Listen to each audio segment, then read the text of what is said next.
ప్రస్తుతం భూమా అఖిలప్రియ గారు మనతో ఉన్నారు. ఈరోజు తెలుగుదేశం పార్టీ మహానాడు కార్యక్రమంలో ఎటువంటి తీర్మానాలు ప్రవేశపెట్టారు, తెలుగుదేశం పార్టీ తీర్మానాల్లో భాగంగా రేపు నారా లోకేష్ గారికి ఒక కీలకమైనటువంటి పదవి దక్కబోతుందంటూ ప్రచారం జరుగుతున్నటువంటి నేపథ్యంలో అసలు ఏ పదవి దక్కేటువంటి అవకాశం ఉందనేది మనం పూర్తి స్థాయిలో తెలుసుకునేటువంటి ప్రయత్నం చేద్దాం. Madam, hi madam. హలో అండి. మొట్టమొదటిసారి కడప గడ్డ మీద తెలుగుదేశం పార్టీ మహానాడు కార్యక్రమం జరుగుతోంది, ఎలా అనిపిస్తుంది?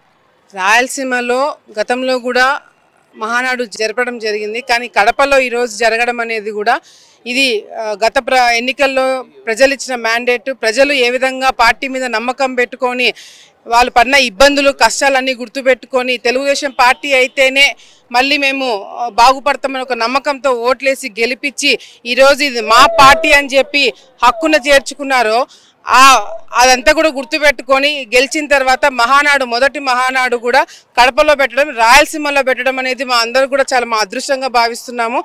వచ్చే రోజుల్లో రాయలసీమ మీద ప్రత్యేక దృష్టి పెడతారనేది కూడా మాకు అందరూ కూడా కంటికి కనిపిస్తుంది. సో డెఫినెట్గా రాయలసీమలో మొదటిసారి, కడపలో మొదటిసారి మహానాడు పెట్టినందుకు చంద్రబాబు నాయుడు గారికి, లోకేష్ అన్న గారికి మేము ధన్యవాదాలు తెలియజేసుకుంటున్నాం. మహానాడు కార్యక్రమంలో భాగంగా తెలుగుదేశం పార్టీ ఎన్నో తీర్మానాలను అయితే ఈరోజు ప్రవేశపెట్టింది. అందులో భాగంగా రేపు తెలుగుదేశం పార్టీ కీలకమైనటువంటి ఒక తీర్మానాన్ని ప్రవేశపెట్టబోతుందని, అందులో భాగంగానే నారా లోకేష్ గారికి తెలుగుదేశం పార్టీకి సంబంధించినటువంటి వర్కింగ్ ప్రెసిడెంట్గా కీలకమైనటువంటి పదవి ఇవ్వబోతున్నారనేటువంటి ప్రచారం జరుగుతుంది. దాని మీద ఏమంటారు మేడం? అది మీరే చూస్తారు. ఇప్పుడు ముందుగానే మేము చెప్తే బాగోదు. రెండోది, లోకేష్ అన్న గారికి కొత్తగా పదవి ఇచ్చేది ఏం లేదు. ఆయన ప్రజల మనసులో ఆల్రెడీ ఒక స్థానం సంపాదించేసుకున్నాడు. సో ఆయనకు ప్రత్యేకమైన పదవి ఇప్పుడు ఏమి ఇచ్చేది లేదు. ఆయన ఎప్పుడైతే పాదయాత్ర చేసి ఆయన ప్రజలకి దగ్గర అయినాడో అదే అన్నిటికన్నా పెద్ద పోస్ట్, అదే అన్నిటికన్నా పెద్ద బాధ్యత. సో నాకు తెలిసి ఆల్రెడీ ఇప్పుడు ఇచ్చేది కాదు, ఎప్పుడైతే పాదయాత్ర చేసి సక్సెస్ అయినాడో అప్పుడే ప్రజలందరూ కూడా ఆయనకి పదవి ఇచ్చి మా మనిషి, మా అన్న, మా తమ్ముడుగా ఆయన దగ్గర తీసుకున్నారు. అన్నిటికన్నా పెద్ద పదవి ఆయనకి ఎప్పుడో వచ్చిందని చెప్పి మేము అనుకుంటున్నాం. వైఎస్ఆర్సీపీ ప్రభుత్వ హయాంలో జగన్మోహన్ రెడ్డి ముఖ్యమంత్రిగా ఉన్నటువంటి సమయంలో జగన్మోహన్ రెడ్డి భారీగా అవినీతి అవకతవకలకి పాల్పడ్డాడు. ఆయన వల్ల ఆంధ్రప్రదేశ్ రాష్ట్రానికి గ్రహణం పట్టింది అంటూ తెలుగుదేశం పార్టీ నాయకులు చెప్తూ ఉన్నారు. ఇప్పుడు మద్యం కుంభకోణం ఆంధ్రప్రదేశ్ రాష్ట్రంలో సంచలనంగా మారింది. మద్యం కుంభకోణంలో చూసుకున్నట్లయితే ఆ కేసులో ప్రమేయం ఉన్నటువంటి కొంతమంది వైకాపా నాయకులు వరుసగా అరెస్టులు అవుతూ ఉన్నారు. ఈ నేపథ్యంలోనే అసలు చివరి లబ్ధిదారు అయినటువంటి జగన్మోహన్ రెడ్డి కూడా ఈ మద్యం కుంభకోణంలో అరెస్ట్ అయ్యేటువంటి అవకాశం ఉందని, మహానాడు తర్వాత జగన్మోహన్ రెడ్డి అరెస్ట్ ఖాయం అనేటువంటి ప్రచారం జరుగుతుంది. దాని మీద ఏమంటారు మేడం? ఒక మద్యం దాంట్లోనేనా అండి? రాష్ట్రంలో గత 5 సంవత్సరాల్లో జరిగిన ప్రతి ఒక్క స్కామ్ లో జగన్మోహన్ రెడ్డి గారు ఉన్నారు. ప్రతి ఒక్క అవినీతిలో వెనకల జగన్మోహన్ రెడ్డి గారు ఉన్నారు. చేసిన ప్రతి ఒక్క అన్యాయంలో జగన్మోహన్ రెడ్డి ఉన్నాడు. కేవలం మీరు ఓన్లీ ఇది ఒకటే కనిపిస్తుంది. కాకపోతే గత 5 సంవత్సరాల్లో ప్రజల్ని ఇబ్బంది పెట్టింది, ప్రజల్ని కష్టాలు పెట్టింది, ప్రజల మీద తప్పుడు కేసులు పెట్టి వాళ్ళ జీవితాలను రోడ్డు మీదకి తీసుకొచ్చిన దగ్గర నుంచి, ఈ లిక్కర్ స్కామ్ దగ్గర నుంచి ప్రతి ఒక్కటి కూడా ఆయన వెనకల ఉండి నడిపించింది. ప్రతి ఒక్క పైసా అవినీతిగా వచ్చిన ప్రతి ఒక్క సొమ్ము ఆయన జోబుకి వెళ్ళింది. ఇప్పుడు ఆ డబ్బు లాకర్లో పెట్టుకుని వాళ్ళు వాడుకోవడమే తప్ప కార్యకర్తలకి ఏం వాళ్ళు పెట్టేది లేదు, చేసేది లేదు. అప్పుడే కార్యకర్తలను పట్టించుకోలేదు, ఇప్పుడేం కార్యకర్తలను పట్టించుకుంటారు? కేవలం వీళ్ళు దాచుకోవడం తప్ప కార్యకర్తలకు కానీ రాష్ట్రానికి కానీ వాళ్ళు చేసింది లేదు. తప్పకుండా ఎవరైతే అన్యాయం చేస్తారో, ఎవరైతే తప్పులు చేస్తారో వాళ్ళందరూ ఒకరిని పట్టుకొని జైలుకి పోవడం జరుగుతుంది. ఈసారి బెయిల్ కూడా రాదు. అంతేకాకుండా వీళ్ళందరూ అవినీతి చేసిన కార్యక్రమాలు చేసిన కార్యకర్తలందరినీ వైసీపీ వాళ్ళందరూ లోపల పెడితే రాష్ట్రంలో జైలు కూడా సరిపోవు. ఓకే, ఏంటి జగన్మోహన్ రెడ్డి అరెస్ట్ అవ్వడం ఖాయమని జగన్మోహన్ రెడ్డి కూడా భావించాడా? అందుకే తనని తాను సిద్ధం చేసుకుంటున్నాడా అరెస్ట్ కంటే? ఏం చెప్తారు మేడం? ఆయన ఎప్పుడో సిద్ధమైనాడు, సిద్ధం అని నడిచినాడు కదా. వై నాట్ 175 అని చెప్పి సిద్ధం అని నడిచినాడు. దేనికి సిద్ధమని అప్పుడు అర్థం కాలే, ఇప్పుడు అర్థమవుతుంది. జైలుకి పోవడానికి నేను సిద్ధంగా ఉన్నాను, మీరందరూ సిద్ధంగా ఉన్నారని వైసీపీ నాయకులు కూడా ఆయన ఒక పిలుపుని ఇవ్వడం జరిగింది. నేను నన్ను ఎట్లా లోపల పడేస్తారు, మీరు కూడా సిద్ధంగా ఉండండి, మీరు కూడా లోపల పోతారని చెప్పి ఎన్నికలకు ముందేగా ఆయన జగన్మోహన్ రెడ్డి గారే చెప్పుకున్నారు. సో డెఫినెట్గా ఆయన అవినీతి కార్యక్రమాలు ఆయన చేసిన దాంట్లో బయట పెడితే మాత్రం తప్పకుండా ఎవరైనా సరే లోపలికి వెళ్లాల్సింది. రాష్ట్ర వ్యాప్తంగా ఉన్నటువంటి 175 అసెంబ్లీ నియోజకవర్గాల్లో వైఎస్ఆర్సీపీ తుడిచిపెట్టుకుపోవడం ఖాయం అనేటువంటి సంకేతాలు అయితే బలంగా వినపడుతున్నాయి. రాయలసీమలో వైఎస్ఆర్ కాంగ్రెస్ పార్టీ పరిస్థితి ఎలా ఉండేటువంటి అవకాశం ఉందంటారు రాను రోజుల్లో? ఒక స్టేట్మెంట్ ఇచ్చి క్లోజ్ చేస్తాను.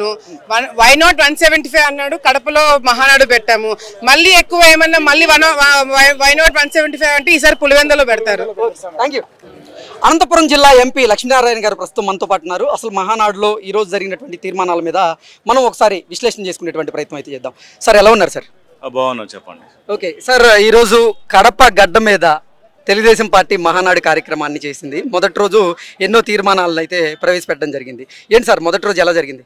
లేదు, చాలా బ్రహ్మాండం జరిగిందండి. ఓన్లీ ప్రజాప్రతినిధులు మాత్రం రావడం జరిగింది. ఈ ప్రజాప్రతినిధులు అందరూ కూడా కూర్చొని మన భవిష్యత్తు అంటే ఈ సంవత్సరం వ్యాప్తంగా మనం ఏమేమి కార్యక్రమం చేయాలని చెప్పేసి ఒక నిర్ణయం తీసుకుని దాంతోపాటు ఈరోజు తీర్మానాలు తీసుకోవడం జరిగింది. 5 తీర్మానాలు పూర్తిగా అయినాయి. రేపు ఇంకో తీర్మానం పెండింగ్ ఉంది. అది కూడా రేపు పూర్తి అయిన తర్వాత పూర్తి స్థాయిలో మొత్తం అన్ని కూడా మీకు విడుదల చేసడం జరుగుతుంది. ఈరోజు చాలా సంతోషంగా ఉంది. ఎందుకంటే కడప గడ్డ మీద ఈరోజు ఇంత పెద్ద ఎత్తున తరలి వచ్చి ఇప్పటిదాకా ఎవరు కూడా పూర్తి స్థాయిలో సమావేశం పూర్తి అయ్యేదాకా కూడా పక్క కూడా కదలకుండా కూర్చొని ఎంతో సంతోషంతో వాళ్ళు ఈ కార్యక్రమంలో పాల్పంచుకోవడం జరుగుతుంది. ఇంకా రేపు ఎన్టీ రామారావు గారి బర్త్డే కాబట్టి రేపు ఇంకా పెద్ద ఎత్తున జనాలు వస్తారు. ఇల్లుండి ఇంకా భారీ బహిరంగ కాబట్టి రాష్ట్ర వ్యాప్తంగా తెలుగు వారు ఎక్కడున్నా సరే ఇక్కడ బయలుదేరి వచ్చేటువంటి ఒక కార్యక్రమం తీసుకొస్తున్నారు. ఓకే, రేపు తెలుగుదేశం పార్టీ ఒక కీలకమైనటువంటి తీర్మానం చేయబోతుందని, అందులో భాగంగానే నారా లోకేష్ గారికి తెలుగుదేశం పార్టీ వర్కింగ్ ప్రెసిడెంట్ గా కీలకమైనటువంటి పదవి దక్కబోతుందనేటువంటి ప్రచారం జరుగుతుంది. దాని మీద ఏమంటారు సార్? ఈరోజు అన్ని తీర్మానాలు చేశామండి. ఇంకా మా పొలిటికల్ తీర్మానం రేపు చేస్తారు. ఎందుకంటే ఈరోజు అన్ని కూడా పూర్తిగా మన సంక్షేమం అభివృద్ధి కోసం మాట్లాడడం జరిగింది కాబట్టి రేపు మనకి మిగతా విషయాలు తెలుస్తాయి. ఓకే, వైఎస్ఆర్సీపీ ప్రభుత్వ హయాంలో జగన్మోహన్ రెడ్డి ముఖ్యమంత్రిగా ఉన్నటువంటి సమయంలో ఆంధ్రప్రదేశ్ రాష్ట్రానికి గ్రహణం పట్టిందని, ఆయన అన్ని శాఖల్లోగా భారీగా అవినీతికి అవకతవకలకు పాల్పడ్డారంటూ కూడా ఆయన మీద మీరు విమర్శలు ఆరోపణలు చేస్తూ ఉన్నారు. ఏంటి నిజంగా మద్యం కుంభకోణం ఇప్పుడు ఆంధ్రప్రదేశ్లో సంచలనం రేపుతున్నటువంటి నేపథ్యంలో ఆ మద్యం కుంభకోణంలో తుది లబ్ధిదారు అయినటువంటి జగన్మోహన్ రెడ్డి అరెస్ట్ అయ్యేటువంటి అవకాశం ఉందా అంటే ఏం చెప్తారు? చట్టం తన పని బాగా చేసుకెళ్తోంది. ఎందుకంటే ఆధారాలతో సహా పూర్తిగా ఈరోజు ఇన్వెస్టిగేషన్ జరుగుతోంది. ఊరికే మాటలతో చెప్పేసి చంద్రబాబు నాయుడు గారు 53 రోజులు జైల్లో పెట్టేట్లు ఉండదు. పూర్తి స్థాయిలో విచారణ జరిపి వారి మీద చర్యలు తీసుకునే కార్యక్రమం చేపడుతున్నారు. కాబట్టి అన్నీ కూడా ఎవరైతే అవినీతికి పాల్పడినారో, ఏ స్కీములో కానీ ఏ స్కాములు చేశారో అన్నింటిలో కూడా విచారణ జరుగుతూ ఉంది. ప్రతి ఒక్క దాంట్లో కూడా విచారణలో తేలుతుందేమంటే అక్రమంగా అవినీతి పరులుగా ఉన్నటువంటి చాలామంది అధికారులు ముందర వేసుకొని కూడా ఈ కార్యక్రమాలు లాస్ట్ టైం చేయడం జరిగింది. కాబట్టి ఈ అనవసరంగా ఇప్పుడు ఈ ప్రభుత్వం గత ప్రభుత్వంలో చేసినటువంటి నిర్వాహకం వల్ల ఈరోజు అధికారులు చాలా మందికి ఇరుక్కుపోయే పరిస్థితి వస్తూ ఉంది. కాబట్టి తప్పకుండా ఎవరైతే ప్రోద్బలం చేశారో, అవినీతి ప్రోత్సహించారో వాళ్ళందరికీ కూడా శిక్ష పడే అవకాశం ఉంది. ఓకే సార్, అంటే జగన్మోహన్ రెడ్డి మళ్ళీ ఎక్కడ ముఖ్యమంత్రి అవుతాడనేటువంటి భయంతో ఇప్పుడు అసలు కొన్ని కార్పొరేట్ కంపెనీలు ఆంధ్రప్రదేశ్లో పెట్టుబడులు పెట్టేందుకు వెనకాడుతున్నాయనేటువంటి ప్రచారం అయితే జరుగుతుంది. ఏం జరుగుతుంది సార్ అసలు? ఏమంటే ఇప్పటికీ 9 లక్షల కోట్ల రూపాయల పైచీలకు ఇక్కడ పెట్టుబడులు పెట్టడానికి సిద్ధమయ్యారు. ప్రాజెక్టులను కూడా వేగంగా ఇక్కడ వచ్చే పరిస్థితి కనిపిస్తూ ఉంది. ఇప్పటికే అనేక చోట్ల పరిశ్రమలను కూడా స్థాపన చేసుకోవడం, శంకుస్థాపనలు జరుగుతూ ఉన్నాయి.